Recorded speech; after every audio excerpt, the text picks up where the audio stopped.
Personify.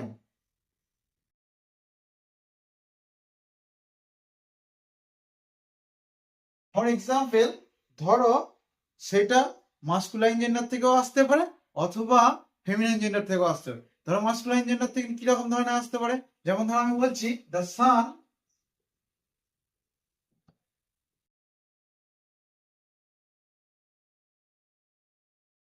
kissed me while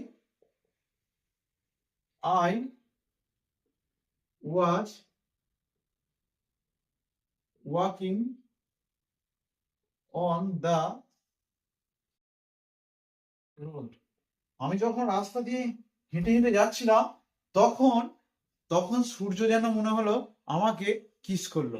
তাহলে দেখো সূর্যর তো কোনো প্রাণ নেই, কিন্তু যেন মনে হচ্ছে সে আমাকে কিস করলো। তাহলে একদম পুরো তাকে কি করা হলো, তাকে একদম প্রাণ দান করা হলো।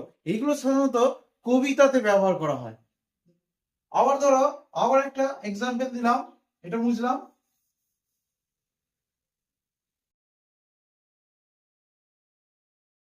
The moon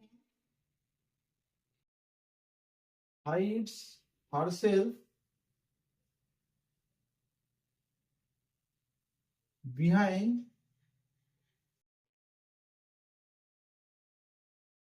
the cloud.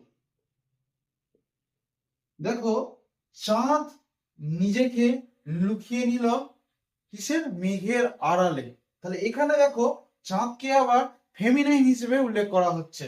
তাহলে কি ফেমিনাইন জেন্ডার থেকেও তাকে নন লিভিং পার্সন থেকে লিভিং পার্সন করে তোলা হলো। আবার মাস্কুলাইন জেন্ডার, দেখো মাস্কুলাইন জেন্ডার থেকেও কি করা হলো, নন লিভিং পার্সনকে লিভিং করে তোলা হলো, অর্থাৎ নির্জীব বস্তুকে সজীব করে তোলা হলো। দুটো ক্ষেত্রেই এটাকে বলা হয় পার্সনিফাই।